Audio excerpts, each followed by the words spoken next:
Selamat malam, ini teman-temannya belum datang. Saya akan coba hubungi teman-temannya untuk segera enter kelas ya.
Oh, ini Mbak Siti sudah masuk ya. Saya nyalakan mikrofonnya dulu ya.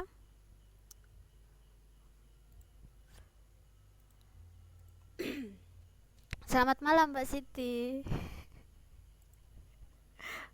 Waalaikumsalam. Gimana Mbak kabarnya?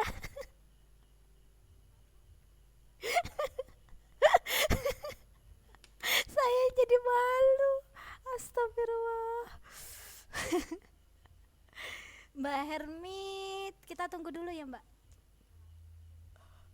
Mbak, nggak tahu kebetulan tadi tuh dari jam 2 itu sakit kepala sampai sekarang masih sakit. Bener nih Mbak, kayaknya perlu piknik. Kita tunggu Mbak Herminya dulu ya Mbak ya.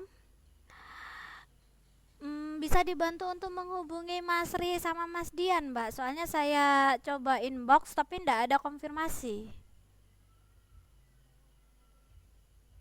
Ya.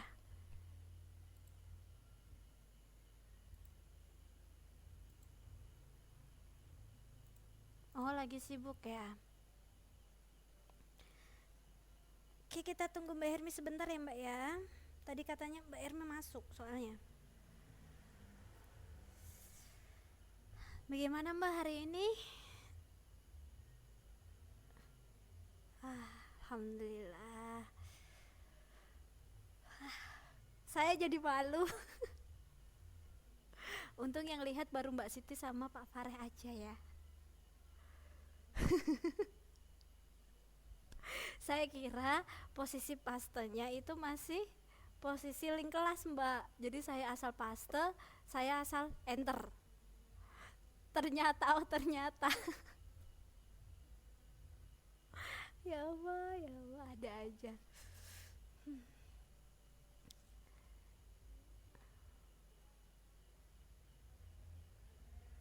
Oh,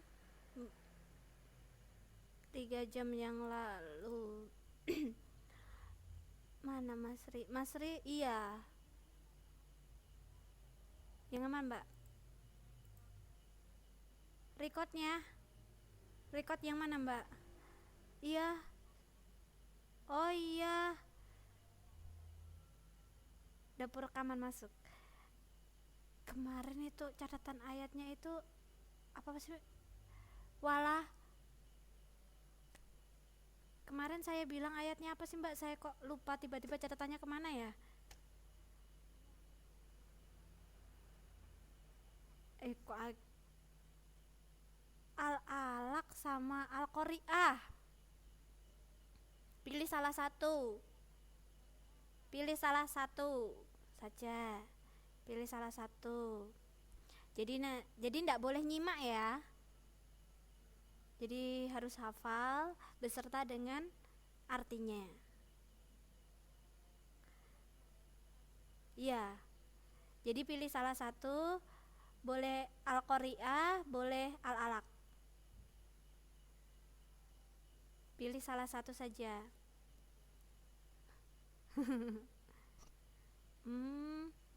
Pakai elektrik Quran enggak ada Mbak HP-nya. Biasanya kan ada aplikasinya.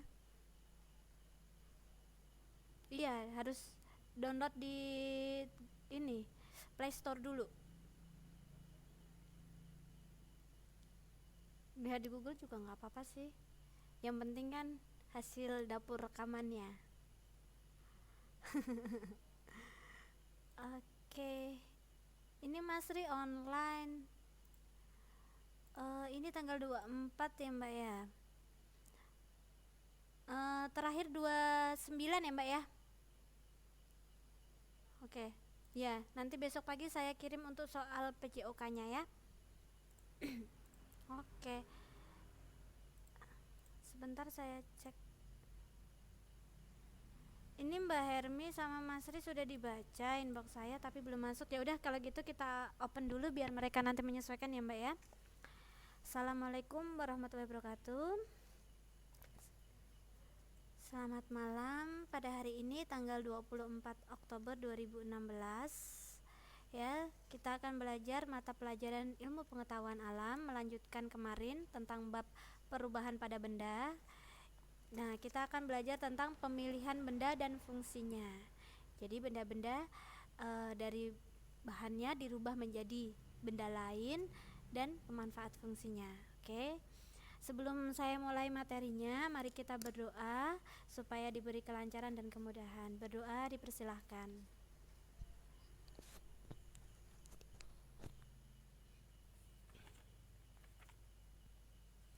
Berdoa selesai. Oke. Perlu diulas materi kemarin sebentar nggak Mbak? Apa masih bisa ya? Masih ingat ya?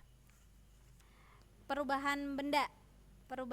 Jadi yang kemarin ada, saya sapa dulu ya Mbak Hermi. Selamat malam Mbak Hermi. Ini mikrofonnya baru loading ya. Tentang yang perubahan sifat benda kimia. Waalaikumsalam Mbak. Yang perubahan benda fisika, kimia, pengkaratan, pelapukan, pembusukan yang kemarin itu masih ingat ya? Ya, dengar Mbak. Oke, kalau gitu saya lanjutkan saja ya. Mbak Hermi. Gimana Mbak Hermi? Halo, Mbak Hermi? Oh, dengar Mbak. Gimana dengan suara saya di sana, kedengeran Mbak? Sabar Mbak, sabar. Gimana Mbak, suara saya di sana jelas? Kecil Mbak? Oh, coba saya dekatkan. Tadi, sekarang? Enggak, oh. Oke, saya lanjutkan ya. Oke, kita melanjutkan materi kemarin tentang perubahan pada benda. Saya ulas sebentar ya. Perubahan pada benda itu kalau disebabkan oleh panas atau kalor ada dua, perubahan benda fisika sama perubahan kimia. Kalau fisika itu contohnya besi yang dipanaskan dia akan memuai menjadi panjang atau es batu yang mencair. Nah, sementara kimia contohnya itu disertai dengan perubahan sifat benda, contohnya kayu yang dibakar menjadi arang. Nah, itu ya abu boleh, arang boleh. Oke. Nah, selanjutnya itu ada perubahan benda pengkaratan. Pengkaratan ini terjadi pada logam. Contohnya. Nah, selanjutnya itu ada pelapukan. Pelapukan ini bisa secara biologis dan mekanik. Kalau biologis itu disebabkan oleh makhluk hidup seperti rayap, lumut atau jamur. Kalau ya, kalau mekanik itu disebabkan oleh suhu, tekanan udara, tekanan air, contohnya pelapukan pada batu-batuan. Terus yang kemudian ada perubahan benda yaitu pembusukan. Pembusukan ini disebabkan oleh adanya bakteri pembusuk. Nah, i- sekarang ini kita akan belajar tentang pemilihan benda dan fungsinya. Ya, eh, banyak sekali ya benda-benda yang dimanfaatkan manusia untuk berbagai kebutuhan. Nah, setiap benda itu disesuaikan dengan kelebihannya masing-masing dan juga disesuaikan dengan fungsinya. Kita lihat di sini, yang pertama itu adalah karet, ya.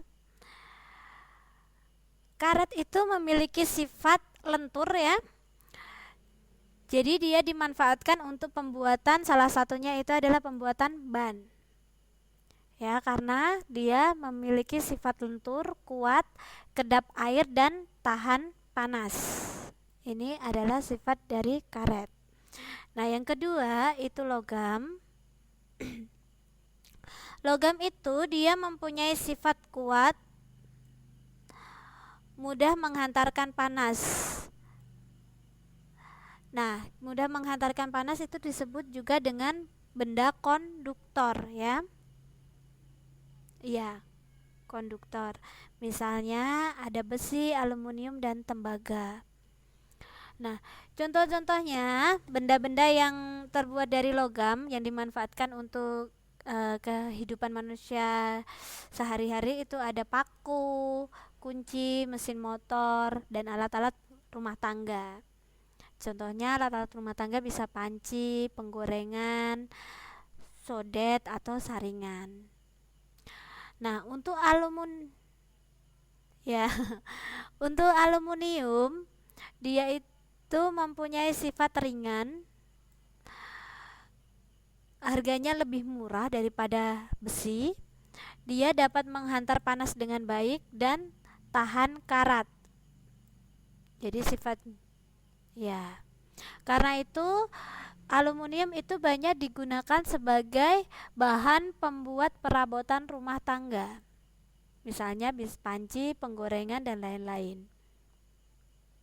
Selain itu, aluminium juga digunakan sebagai bahan pembuatan pesawat terbang dan rangka sepeda motor. Karena dia tadi sifatnya ringan, mudah menghantarkan panas dan tahan karat. Ya. Di sini gitu ya, Mbak. Di sini sinyalnya biru, Mbak. Excellent saya. Mbak Siti gimana sinyalnya di sana?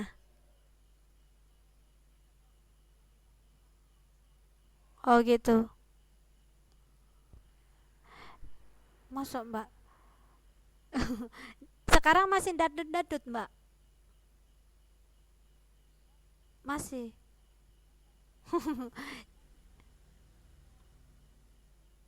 Kenapa? Iya.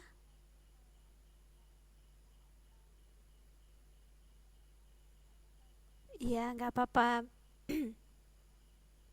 Nah,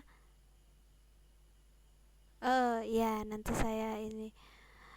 Kalau gitu biar juga mempermudah teman-teman nanti boleh saya share modulnya juga ya. Tapi dalam bentuk PDF ya. Nanti saya ini bisa teman-teman pakai untuk belajar ya.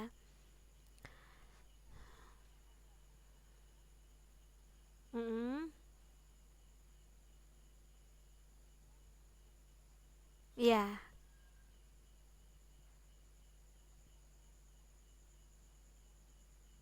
Oh gitu. Gimana Mbak?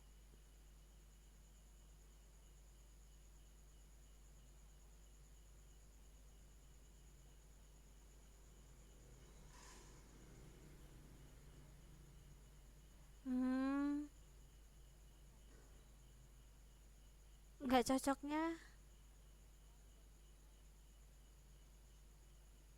Yang satu minta ini, yang satu minta itu ya.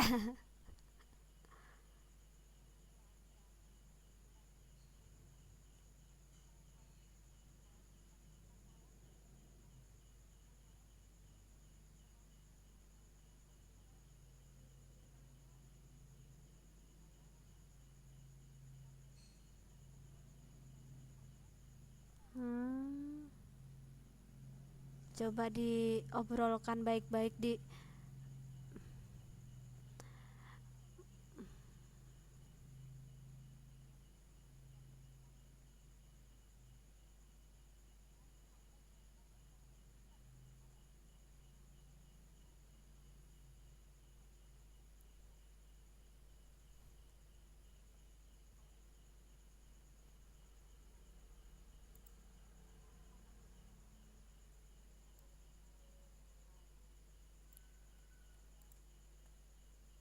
Oh, ini Mas Ri masuk, saya nyalakan mikrofonnya dulu.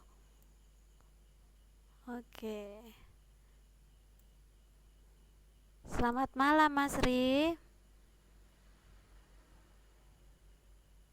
Oh ya, nggak apa-apa.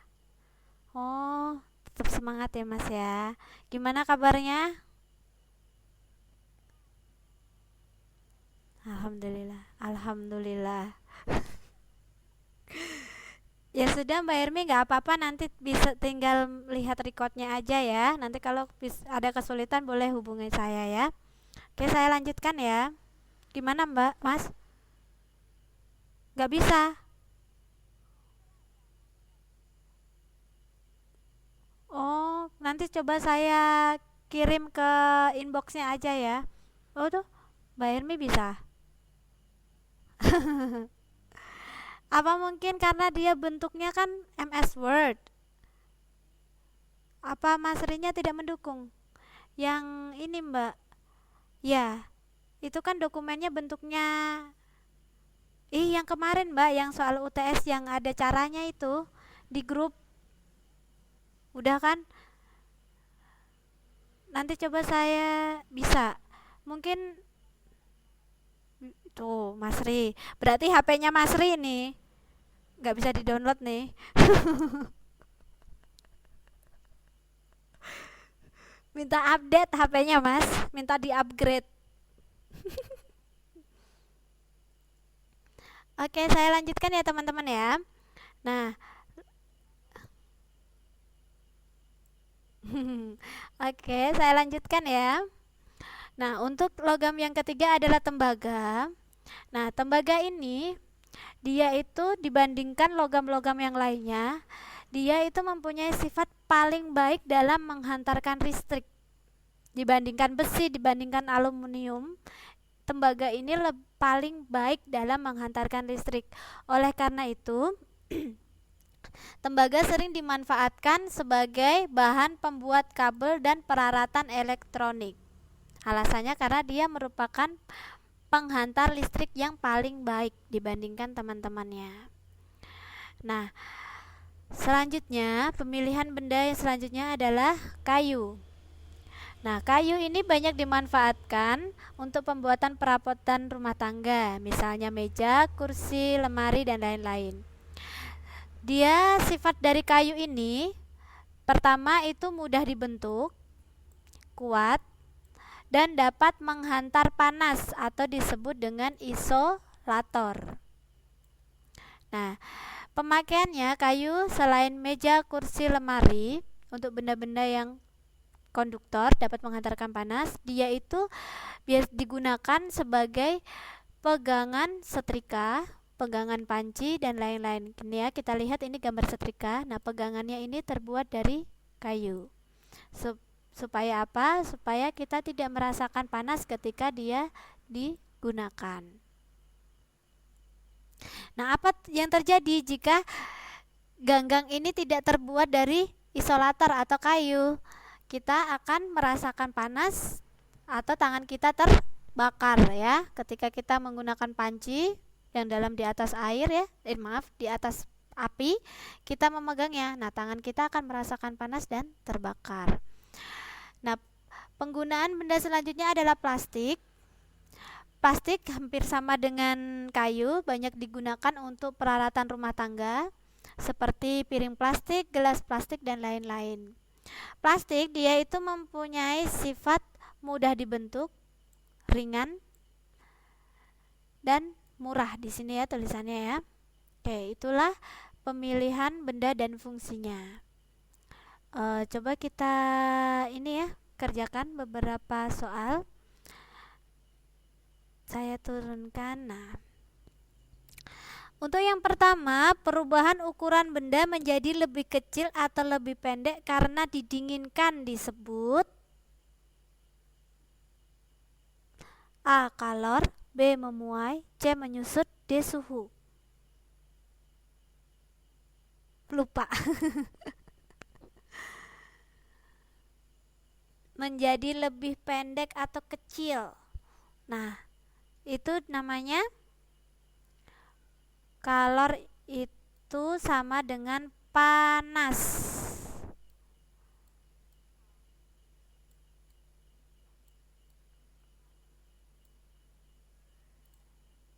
Panas.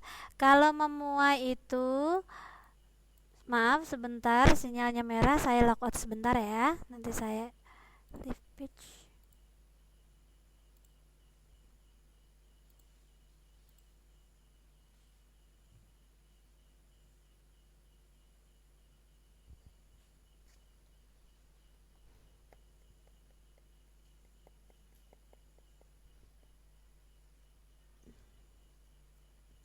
Sebentar, baru loading.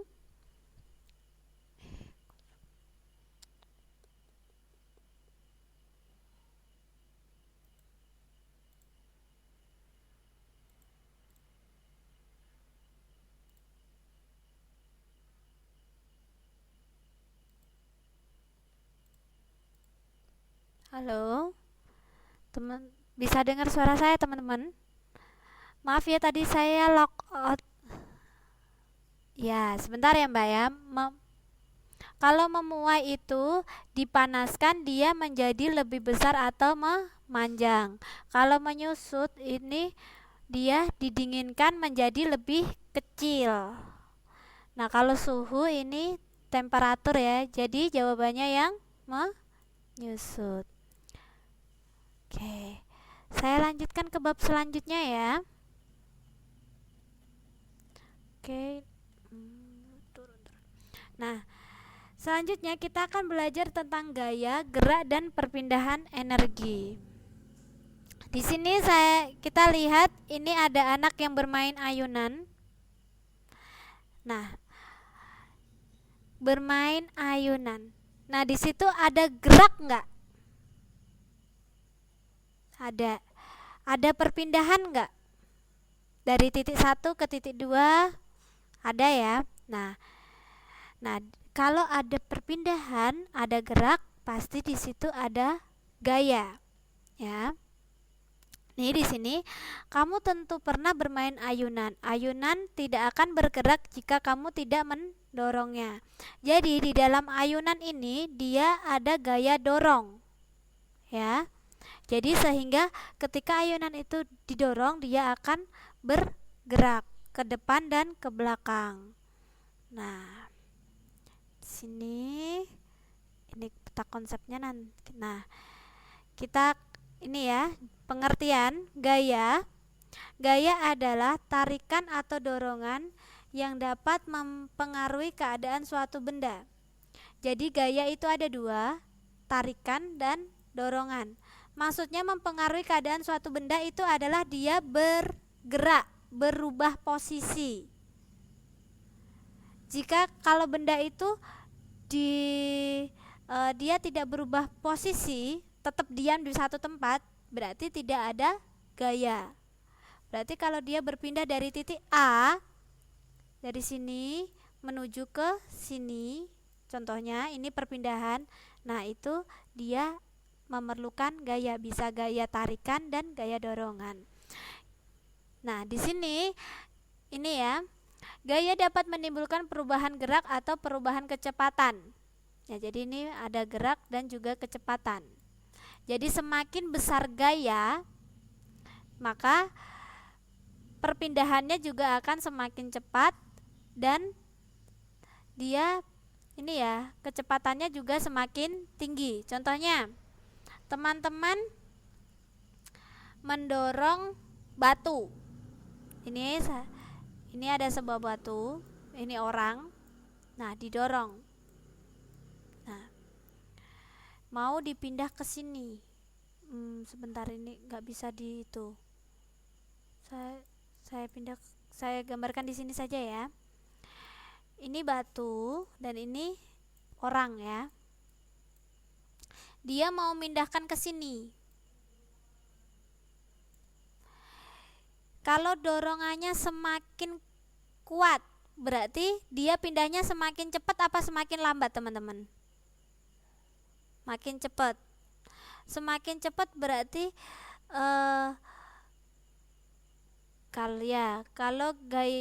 kalau dorongannya lemah, berarti pindahnya cepat apa tidak? Ya. Oh ya, nggak apa-apa Mbak, lamban. Nah, itu yang disebut gaya. Nah, ini gaya tarikan, itu contohnya untuk gaya tarikan itu seperti orang menimba air. Karena ditarik ya. Kerbau menarik pedati, itu menarik. Kalau nggak gitu, kuda yang menarik delman, itu ada gaya tarikan. Nah, lokomotif menarik gerbang, kereta api maksudnya ya, dan lain-lain. Selain ini, kalau ketapel itu termasuk tarikan apa dorongan? Tarikan. Nah, untuk gaya dorongan itu contohnya orang mendorong mobil mogok. Roket terdorong oleh gas hasil pembuangan. Ini Mas Dian masuk, saya nyalakan mikrofonnya dulu. Nah, ini saya punya gambar. Contohnya.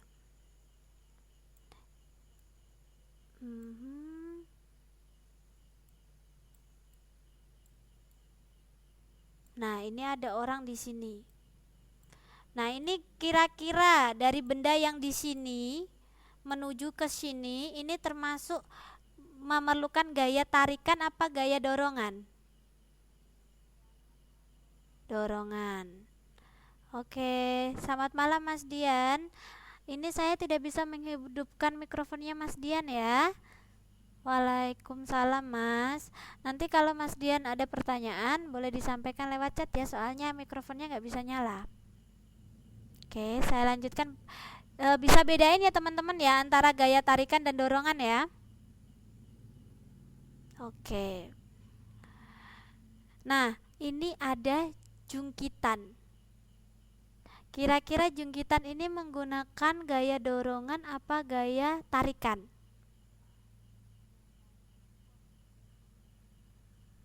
Dia mendorong apa menarik, Mbak?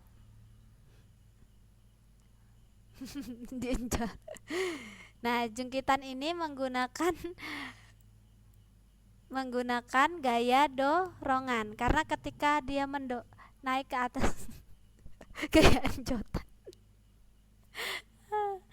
Oke. Oke Mas Jan, iya benar gaya dorongan. Saya lanjutkan. Nah, ini ada anak bermain ketapel. Kira-kira gaya dorongan apa tarikan? Tarikan. Nah, ini ya, tarikan yang diberikan pada ketapel akan meregangkan karet. Jika dilepas, bola bidik akan terdorong dengan cepat menuju sasaran. Jika tarikannya itu kuat, maka batu yang ditarik tadi di ketapel akan semakin jauh apa pendek jaraknya, dia terlemparnya jauh. Berarti bisa ya konsepnya ya untuk ini ya teman-teman ya. Nah, untuk ketapel ini dia adalah gaya tarikan. Di situ dia ada yang dinamakan gaya pegas. Kan itu di situ ada karet ya.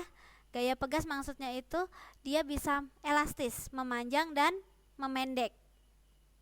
Ya. Untuk tarikan di sini saya pegas merupakan uliran kawat yang bersifat elastis, pegas dapat memanjang dan memendek. Pada saat pegas dibiarkan tanpa beban, uliran pegas akan merapat. Pegas berukuran lebih pendek. Pada saat pegas diberi beban, uliran pegas akan memanjang. Ini maksudnya ditarik ya.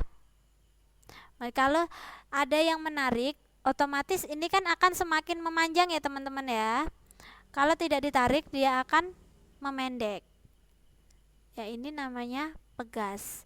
Di dalam ketapel ini juga ada sifat pegas itu ya, karena kan karet ketika ditarik dia akan merenggang panjang. Nah, ketika tidak ditarik dia akan memendek. Oke.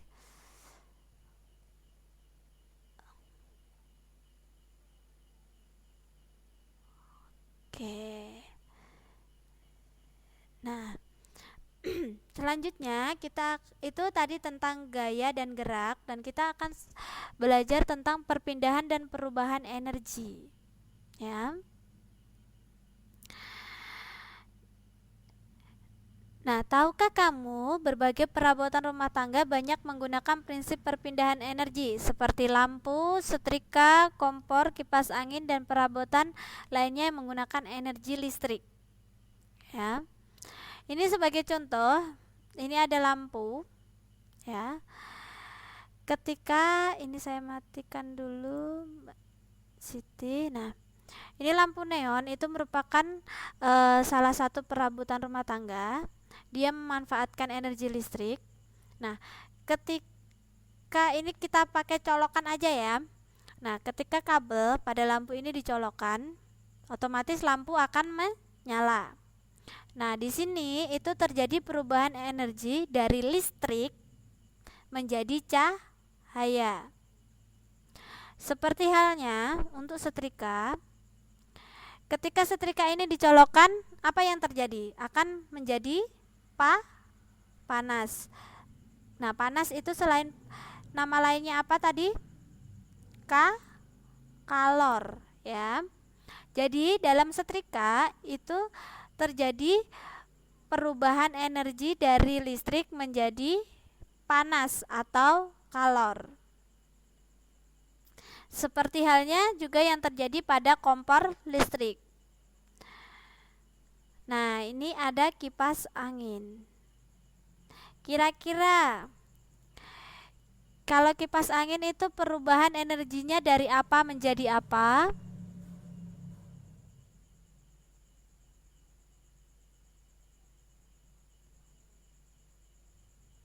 Ketika teman-teman mencolokkan kipas angin, apa yang akan terjadi? Memutar. Nah, memutar ini gerak ya. Jadi kipas angin ini perubahannya dari energi listrik menjadi energi gerak. Begitu juga dengan AC. Dia prinsipnya sama ya kerjanya. Nah, di sini kita akan belajar tentang rangkaian listrik. Rangkaian listrik ini ada seri dan juga paralel. Sebentar teman-teman, untuk perubahan energi ada yang ditanyakan nggak? Nggak ada, gampang ya.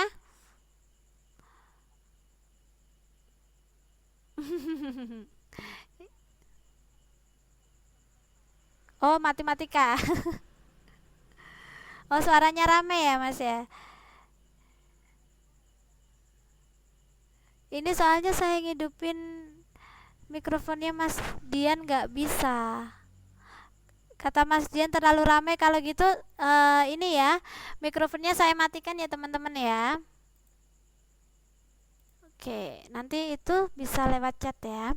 Nah, sekarang kita akan belajar tentang rangkaian listrik.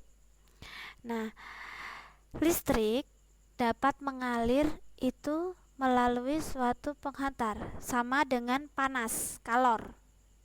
Contohnya kemarin kan kita ini ya, ini ada lilin.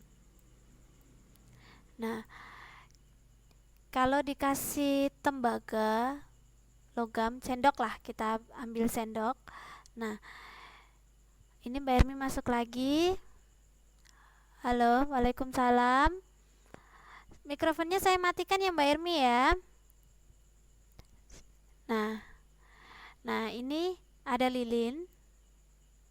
Nah, ini ada sendok. Awalnya yang merasakan panas itu yang di daerah sini, ya. Lama-lama dia akan merambat, mengalir, dan di sebelah sini juga merasakan panas. Begitu juga dengan listrik, ya. Listrik juga berpindah mengalir, itu juga memerlukan penghantar, ya. Nah, penghantar listrik itu dihubungkan dalam suatu rangkaian. Nah, rangkaian listrik itu dapat dibuat secara seri dan juga paralel. Ini kita lihat, ini ada rangkaian seri, ya. Nah, rangkaian seri itu lampunya dibuat secara berurutan, sejajar, ya. Nah, rangkaian seri juga disebut sebagai rangkaian tidak bercabang. Oh, nggak ada gambarnya ya Mbak, saya coba reloadkan lagi ya. Suaranya gelap Mas Dian, gelap bagaimana? Oh, sinyalnya Mas Dian merah. Coba untuk teman-teman yang lain gimana? Untuk suara dan gambarnya? Ini bagaimana Mbak Ermi, sudah ada gambarnya? Untuk Mbak Siti dan Mas Ri bagaimana? Bisa dilihat tidak gambarnya? Mungkin saya perlu perbesar. Oke, saya nyalakan mikrofonnya. Kok lama? Gimana Mbak Siti? Kelihatan nggak gambarnya? Jelas padat. Mas Ri, ini Mas Ri Mas Dian sama Mbak Hermi baru loading. Sinyalku dari tadi dandut Mi, sinyalnya lagi diskon. Iya, ini punya Mbak Hermi masih loading. Mas Dian bagaimana? Sinyalnya masih merah. Mungkin bisa logout dan masuk lagi Mas Dian kalau ini. Oh, bisa ya Mbak Mas Ri ya. Oke, saya lanjutkan ya. Nah, ini oke. Nah, ini kita lihat ya. Sinyalnya brodoli kata Mbak Hermi. Nah, ini rangkaian seri. Jadi kalau seandainya kita nambah lampu, dia sejajar di sini, ya. Ini rangkaian seri. Nah, di rangkaian seri itu dia tidak bercabang, ya. Jika lampu-lampu disusun secara seri seperti ini, maka arus yang mengalir menjadi kecil. Karena dia ibarat satu, di sini ibarat energinya adalah satu, ini dia harus dibagi menjadi dua, berarti setengah. Suaranya putus-putus ya. Coba saya logout sebentar ya.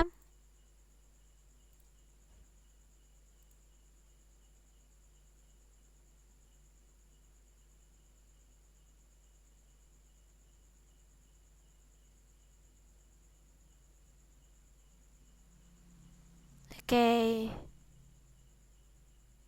Baik. Wah, merah lagi.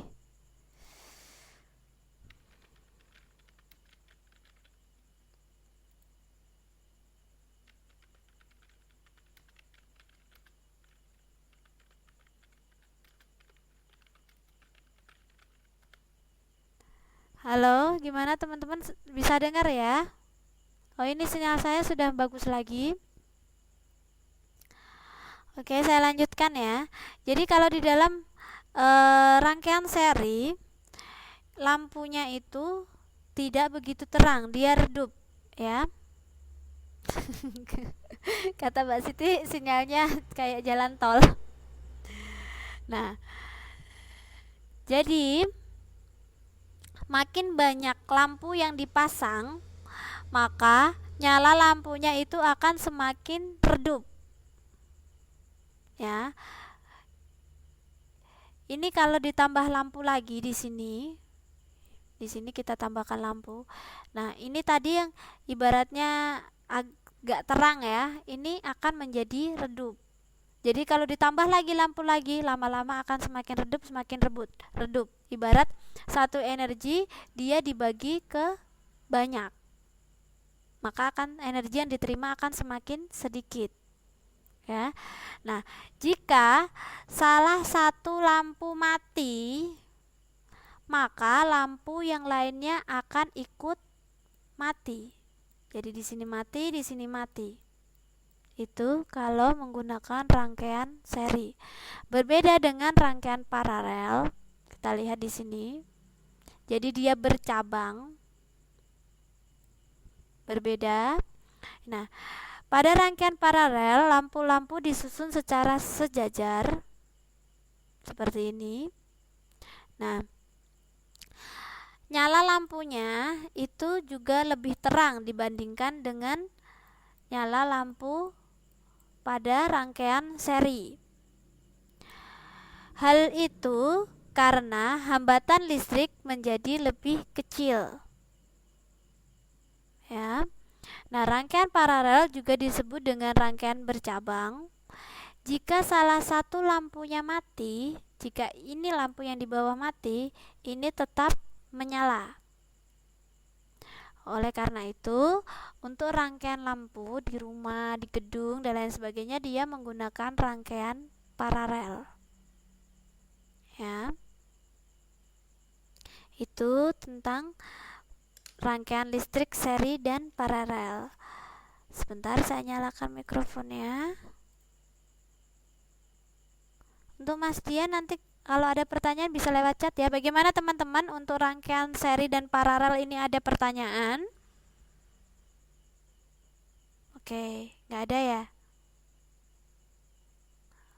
Oh gini. Rangkaian seri contohnya seperti ini Mbak. Saya gambarkan. Ini ada batu baterai ya. Ini positif, ini negatif.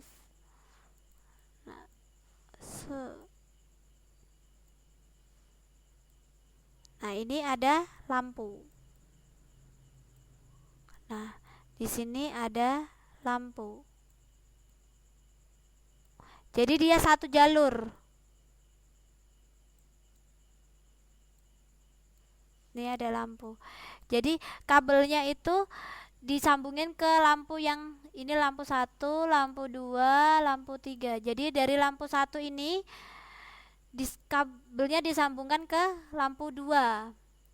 Nah, dari lampu 2 ini disambungkan ke 3. Nah, jika ini kelemahan ini dari Mbak Siti, saya matikan mikrofonnya. Nah, kelemahannya rangkaian seri ini seperti ini. Ibarat energi yang dihasilkan oleh baterai ini satu, ya. Jadi energinya ini akan dibagi menjadi 3, ya. Jadi nyala kalau satu ini dia bisa terang sekali karena berhubung rangkaiannya seri, jadi ini agak redup, ya. Bagaimana jika ditambah rangkaiannya, ditambah satu lampu lagi, otomatis dia akan semakin redup. Nah, untuk rangkaian seri, jika salah satu lampunya ini konslet, mati, otomatis yang ini juga ikut mati. Itu rangkaian seri. Jika kabelnya di sini putus, yang lampu otomatis ketiganya mati. Berbeda dengan paralel. Kalau salah satu lampunya mati, lampu yang lainnya tidak mati. Bisa dipahami Mbak Hermi? Oke, saya kembali. Oke. Ini baru loading sebentar ya teman-teman ya. Ada pertanyaan lagi enggak? Ini Mbak Siti saya nyalakan. Mas di Mas Ri bagaimana, ada pertanyaan? Ini masih loading sebentar. Ada yang ditanyakan untuk teman-teman yang lainnya? Mbak Siti, Mas Dian? Oh, nggak ada ya Mbak Siti? Nggak ada ya. Ini kok muter-muter terus. Oh, next ya. Sebentar ya Mas ya. Ini muter sinyalnya agak, saya coba lockout sebentar ya. Soalnya ini muter-muter terus. Hmm.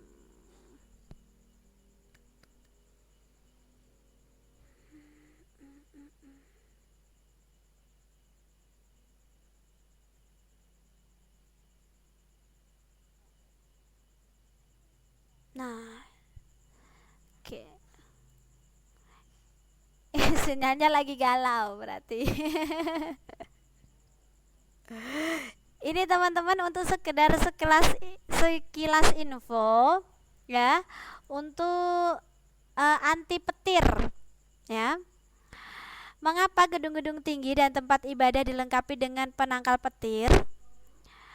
Nah, biasanya petir itu ketika dia menyambar, dia akan menyambar untuk bangunan atau pohon yang tinggi. Ya. Nah, makanya untuk bangunan tinggi dia dipasang penangkal petir. Nah, petir itu merupakan kilatan arus listrik yang bertegangan tinggi.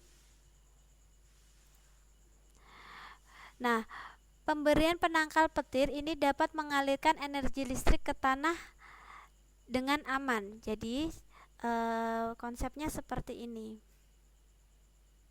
Oke. Ini ibarat adalah sebuah gedung ya, teman-teman ya. Nah, sinyalnya Mbak Hermi diskoan. Oke, kita anggap ini sebuah gedung.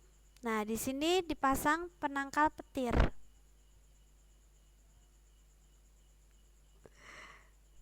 Mungkin bisa pindah posisi, Mbak. Maksudnya pindah tempat. Nah, ini kan dia posisi paling enak. Oke, saya lanjutkan ya. Nah, untuk penangkal petir ya, dia ini terbuat dari logam. Ya, logam itu benda yang dapat menghantarkan panas atau listrik dengan baik. Nah, di dalam logam ini dia terdapat logam yang menjulur sampai ditanam ke dalam tanah. Ini tanah ya. Jadi dia di dalam tanah. Tanah ini merupakan isolator ya, jadi dia tidak dapat menghantarkan panas atau listrik. Kata Mas Dian, posisi yang paling penak yo tempat di dapur Mbak. Nah, ini dapat isolator, dia tidak dapat menghantarkan listrik ya. Ketika ada petir ya menyambar, jadi petir ini akan mengalirkan aliran listriknya menuju tanah. Nah, itu cara kerja penangkal petir ya. Oke, kita coba mengerjakan soal. Oke, saya nyalakan mikrofonnya.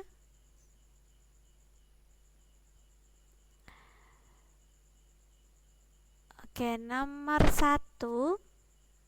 Halo Mas Ri, Mbak Hermi, bisa dengar suara saya? Mbak Siti, bisa? Oh, masih loading? Oh, denger ya. Nah, ini untuk tampilannya ini Mbak Hermi. Udah ya, udah kelihatan ya. Oke, nomor 1. Tarikan atau dorongan yang dapat mempengaruhi keadaan suatu benda disebut.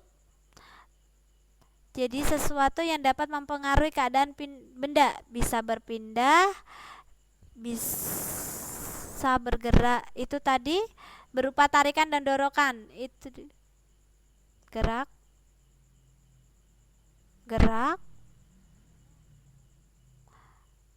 Gerak ini berupa tarikan dan dorongan nggak, Mbak? Energi.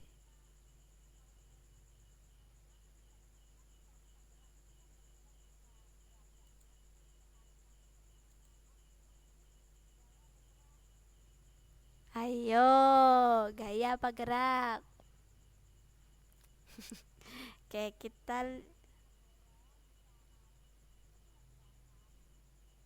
Nah, yang menyebabkan gerakan itu apa, Mbak?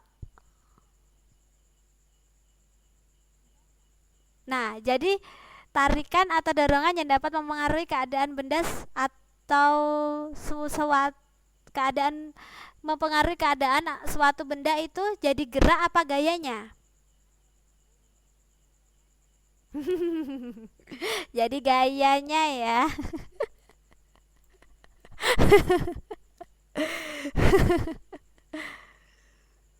Nah, oke. Kita lanjut ya, nomor 2 ya. Lokomotif menarik gerbong adalah contoh gaya dorongan, gravitasi, magnet atau tarikan. Lokomotif itu tarikan. Kalau dorongan itu contohnya tadi apa? Oh, Mas Dian dorongan ya.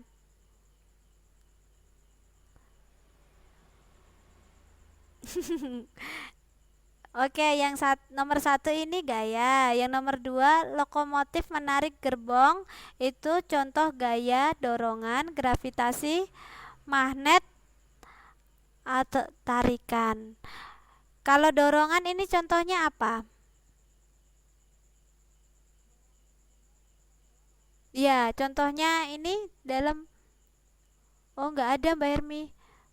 Coba saya pindah. Oke. Kalau dorongan ini contohnya itu ayunan. Sabar Mbak, sabar Mbak.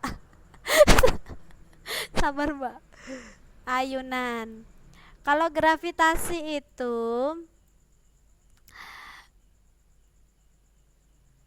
ini Mbak Hermi emosi gara-gara sinyalnya. Oh, Mas Dian suaranya hilang-hilang. Mungkin sinyalnya, Mas. Ayunan ini ya. Oke, kita lanjutkan ini. Oke, nomor 3. Ayunan yang bergerak maju mundur itu dipengaruhi oleh gaya dorongan apa tarikan? Dorongan. Oh, ini ada trouble-nya di Mbak Hermi sama Mas Dian ya. Biasanya yang protes sinyal itu Mbak Siti. Hari ini Mbak Siti alhamdulillah lancar. Oke, Mas Dian, dorongan.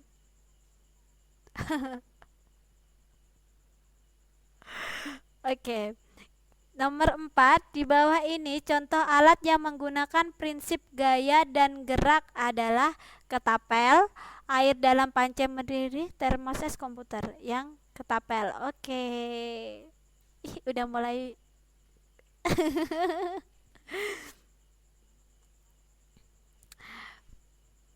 Berikut ini pernyataan yang benar tentang ketapel adalah ketapel tadi ya, gaya tarikan ya.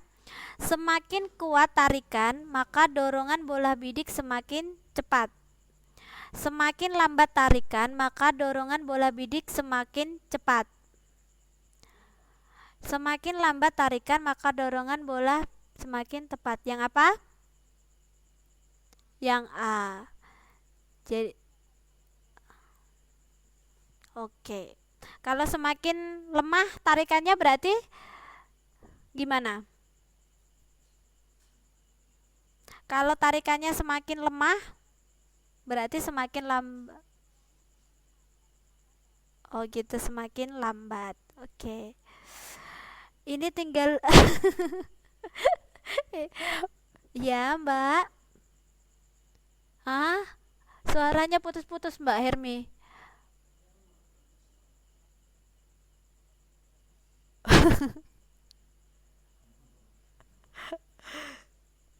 Oke teman-teman, ini berhubung waktunya sudah selesai. Terima kasih banyak untuk kehadirannya. Oke, saya closing dulu ya. Assalamualaikum warahmatullahi wabarakatuh. Semoga apa yang kita pelajari dapat bermanfaat. Terima kasih. Oke. Oke, Mas Dian, sama-sama. Arigatou gozaimasu. Ini Mbak Hermi masih ribut sinyal.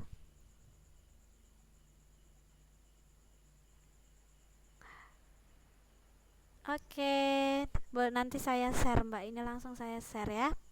Oke, sampai jumpa. Sampai jumpa besok malam ya.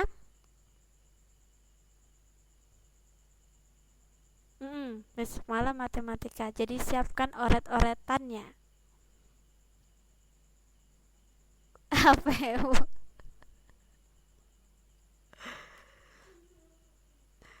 Kayaknya matematika jadi mata pelajaran keramat.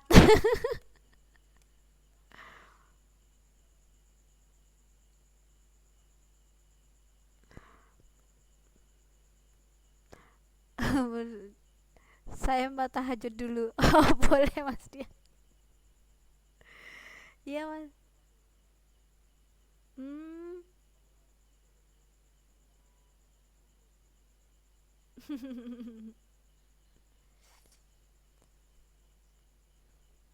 Oke. Ini waktunya tinggal 15 detik. Kalau seandainya mau live kelas juga nggak apa-apa Mas. Nanti saya share untuk recordnya, bisa buat belajar ya.